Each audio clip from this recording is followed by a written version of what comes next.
السلام عليكم ورحمة الله وبركاته. داودياشينا خالقا ميل والبا دونيدا كاغا سوغنتين كوسو دوادا janaalkeena Emras waxaa fiidnimadan caawa igu marti ah saaxiibkay Cawaale waxaana rabaa inaan ka wareysto arinta maanta ee dhex taagan social media ee gabadha Soomaaliyeed ee guursatay ninka cadaanka ah balse ma ahan markii ugu horeysay maxaa keenay maanta in ay caalamku meel walba Soomaali ay ka joogto ay isqabsato arinta maanta ay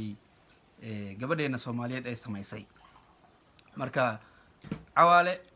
ku soo dhaw barnaamijka aad baa u dhowahay caalankayga Cawaale waaye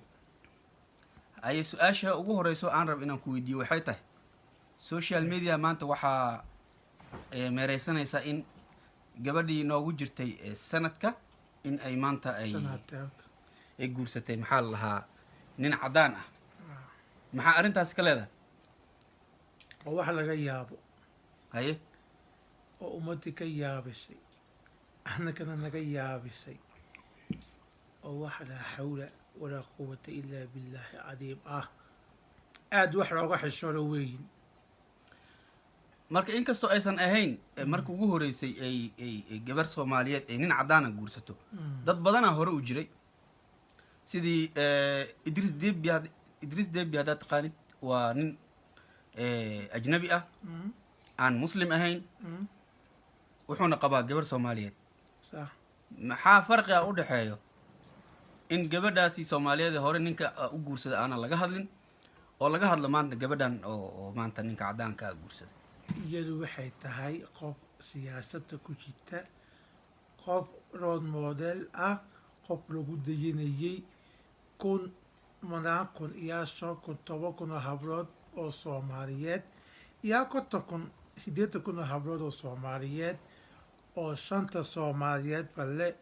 oo 18 gobol ee Soomaaliya le shanta Soomaaliyeed le yaa eeganayay aad iyo aad bay u niyajabisay samida iimaan ummadda Soomaaliyeed Allah ka siimaa leedahay waxaan kaloo rabaa inaan ku weydiiyo waxaa kaloo jira Mo Farah maadaama aad tiri ilhaan waxay ku jirtaa road model waayo in lagu dayado gabar mudan waaye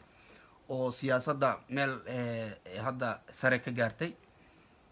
Mo Farah buu nin caan ah wuxuu qabaa gabar cadaan ah Ingiriis ah maxaa marka arintaas ka leedahay oo maxaa maanta tan keentay in zaid looga hadlo oo arinta kale maxaa la dhahaa kuwa kale ajaanibta qabana aan laga hadlin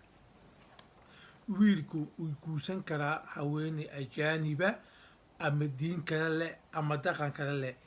laakiin haweeneygu ma guursan karto wiil diinta islaamka haysan taa weyne mushkiladu okay maadaama hadda gabadhan ay ninka cadaanka guursatay ma la hubaa in uu gaal yahay ma la hubaa in uu muslim yahay dadku way hor dhaceen mis dhihi kartaa yuhuudi baa igu maqala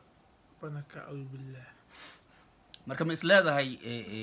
waa igu maqal laakiin hubaal ma lahaya intaysan dadku soo cabaadinaysan soo qaylin ma hubo laakiin saddex qof waxay kuu sheegaan waxbaa ka jira haye waa yuhuudi baa banaka billah waa yaabanaanay marka hadda maxaad gabdhaha kale Soomaaliyeed ee siyaasadda ku jira dad badan oo waxaa jiro Sweden gabar baa noogu jirta maxaa la dhahaa wadamada kale oo dhan gabdha Soomaaliyeed iyo rag Soomaaliyeed baa ku jira maxaa kula talin lahayd inna lillahi wa inna ilayhi raaji'uun in laga weecdo in loo soo duceeyo oo faatixada loo soo maro iyaan ku waanin lahaa inuu soo duceynaya insha Allah inuu ilaahay soo hadeeyo wax ummadii ka yaabisay oo miskiinkii Soomaaliyeed aad iyo aad ugu soo qabtay maali cad bay ka tiri salaamullaahu calayk nasiib xumo weeye barnaamijkeeni maanta halkaas ayaan kusoo gabagabeynaynaa waxaana waraysiga aan la yeeshay saaxiibkay Cawaale oo fikradiisa ka dhiibanayay arinta maanta social media isla dhex qaadayaan Soomaalida oo idil waxaana leeyahay aad u mahadsantahay aad baa mahadsantahay